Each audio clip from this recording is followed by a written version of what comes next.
Hello viewers, this is Vikas Iqbal from tracks. Happiness, खुशी, इसका कोई भी एक मतलब नहीं है दुनिया में किसी के लिए। इसकी मुख्तलिफ इंटरप्रिटेशन होती हैं, लेकिन आज इस एक बात को जो बाज़ाहिर पेचीदा लगती है, कॉम्प्लेक्स लगती है, उसको सुलझाने के लिए हम एक ऐसी बुक के ऊपर बात करने जा रहे हैं जो यही हमें समझाएगी कि हैप्पीनेस की क्या है। इस बुक का नाम है इकिगाई और ये बताती है the Japanese secret to a long and happy life. इस बुक का अगर मैं जॉनरा आपको बताऊं तो वो है फिलॉसफी एंड लाइफ स्टाइल। 2016 में ये बुक पब्लिश होके अवेलेबल हो जाती है मार्केट्स में और ये बेस्ट सेलर है। और इसका जो मेन फोकस है रीजन फॉर बीइंग, यानी आप के वजूद के होने का सबब क्या है, ये इतनी मुश्किल बात में खुशी कहाँ है, ये तो डॉक्टर अखर बता सकते हैं। Sir, welcome to another episode of book review at tracks. आप पहले तो ये बता दें कि आपको जहन में क्या सूझी कि आपने एक एंटायरली डिफरेंट जॉनरा की बुक ले। विकास, देखिए, इट्स वेरी इम्पोर्टेंट कि आप लाइफ में एक फुलफिल्ड लाइफ जो है वो गुजारें, अपने पोटेंशियल को अचीव करें, अपने लिए, अपनी फैमिली के लिए, अपनी सोसाइटी के लिए कंट्रीब्यूट करें। और जब, क्योंकि देखें, जो लाइफ की एक हार्ड रियलिटी है वो ये कि everything has come to an end, has come to, वो जो एक टर्मिनल है ना, उसकी एक स्टेज, उस पर जाके उसने इट हैज़ टू एंड। तो वो अगर लोगों को इस किताब के ज़रिए, इस रिव्यू के ज़रिए कुछ थोड़े से लेसन्स दिए जा सकते हो तो वाई नॉट। तो मैंने सोचा कि हमने IR पे बुक्स करनी है तो वाई नॉट ऑन हैप्पीनेस, और जबकि एक बेस्ट सेलर भी हमारे पास मौजूद है तो that's why I chose the book. Right sir. अच्छा दूसरा बताएं, इस बुक को लिखने वालों ने जापान के जो ओकिनावा आइलैंड है, जो कि लॉन्गेविटी के बारे में मशहूर है कि यहाँ रहने वालों की, लोगों की उम्रें बहुत लंबी है, वहाँ पर जाकर ऐसा क्या देखा कि उन्हें उसका राज खुशी में नजर आया, हैप्पीनेस में नजर आया। ये जरा मेरे व्यूअर्स के लिए प्लीज आप। अच्छा विकास, इसके दो ऑथर्स हैं। एक है हेक्टर गार्सिया और दूसरे हैं फ्रांसिस मिराइस। ये दोनों ऑथर्स जो हैं, इन्होंने ये किताब लिखी, और ये क्योंकि वेस्टर्न है, यूरोपियन ऑथर्स हैं, तो इन्होंने बेसिकली जो आपने इंट्रोडक्शन में बता दिया है कि Japanese philosophy of finding purpose, Ikigai जो जिसको कहते हैं, या जॉय इन लाइफ, उसको इन्होंने एक्सप्लोर किया है। और ये इंस्पायर हुए हैं लाइफस्टाइल ऑफ ओकिनावास का। ओकिनावास का जो लाइफस्टाइल है उसको देख के, जो लॉन्जेविटी और खुशी और हैप्पीनेस की वजह से वेल नोन है। बेसिकली इन्होंने इस किताब के ज़रिए ईस्टर्न जो विजडम है उसको इन्होंने प्रैक्टिकल एडवाइस से ब्लेंड किया है, ताकि रीडर्स को अपना ओन इकिगाई जो है वो डिस्कवर करने में हेल्प हो। और वो इकिगाई क्या है कि a reason for being that brings fulfilment to themselves, जो इंडिविजुअल्स हैं। अब जो की इसकी जो थीम्स हैं, जो टेक अवेज हैं, वो ये है कि जो इकिगाई की टर्म है ना, इसकी जो अगर ट्रांसलेशन की जाए तो ये है कि अ रीज़न फॉर बीइंग या a reason to wake up in the morning.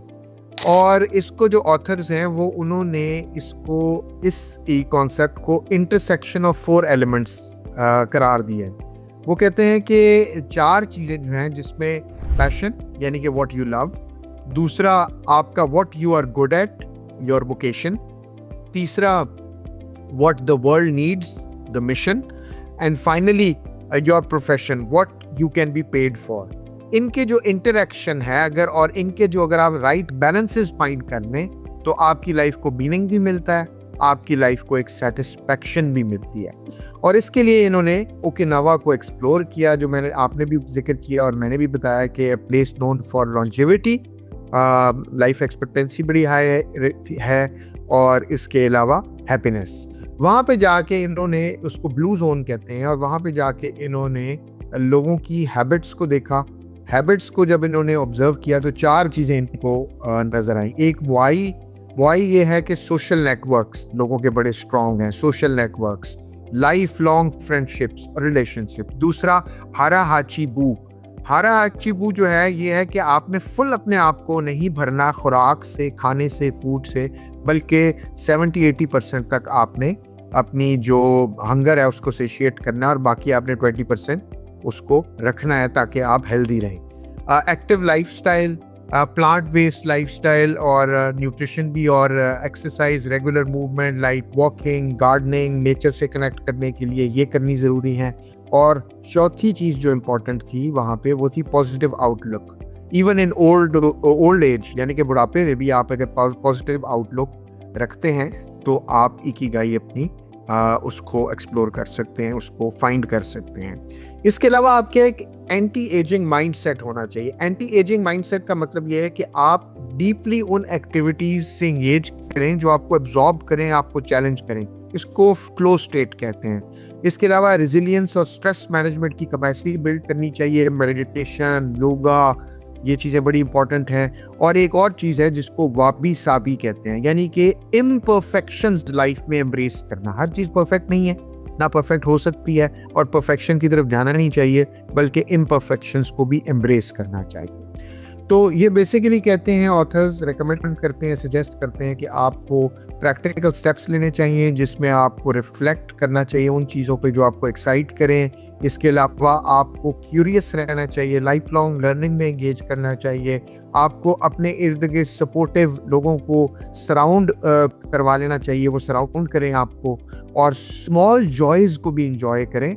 सिर्फ ग्रैंड अचीवमेंट्स पे फोकस ना करें या ग्रैंड अचीवमेंट से खुश ना हो, बल्कि स्मॉल जॉयज़ को भी इंजॉय करें।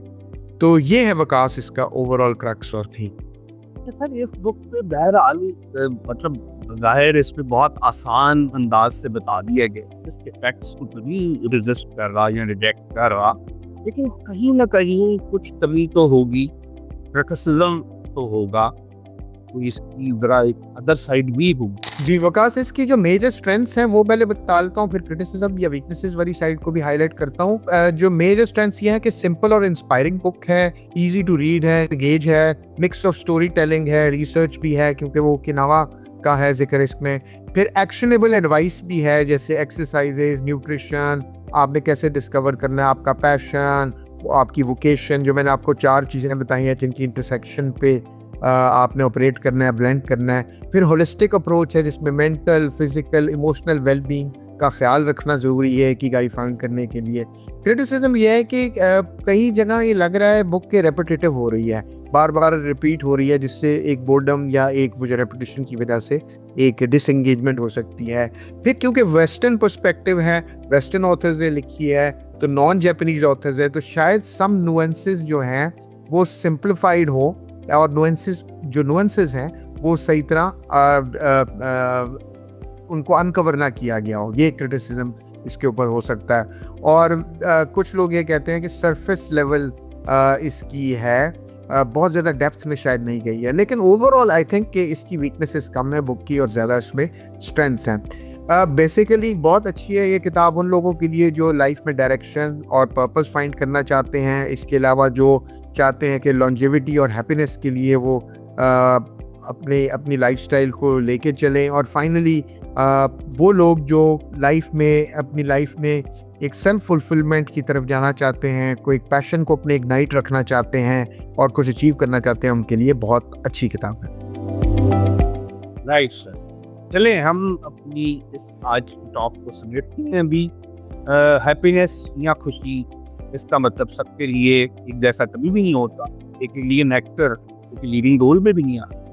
मैं उनका एक इंटरव्यू का क्लिप सुन रहा था, तो उन्होंने कहा था कि स्ट्रगल और हैप्पीनेस में फर्क। अगर एक पियोन या वॉचमैन 15,000 रुपये की सैलरी में बच्चे जो है उनको परवरिश कर रहा है, पाल रहा है, तो ये स्ट्रगल है। लेकिन एक शख्स वो काम कर रहा है जो कि उसे अच्छा लगता है, उसका पैशन है, वही उसका प्रोफेशन भी है, तो चाहे फिर पैसे कम नहीं है, फर्क नहीं पड़ता, वो एक्चुअली हैप्पी है, खुश।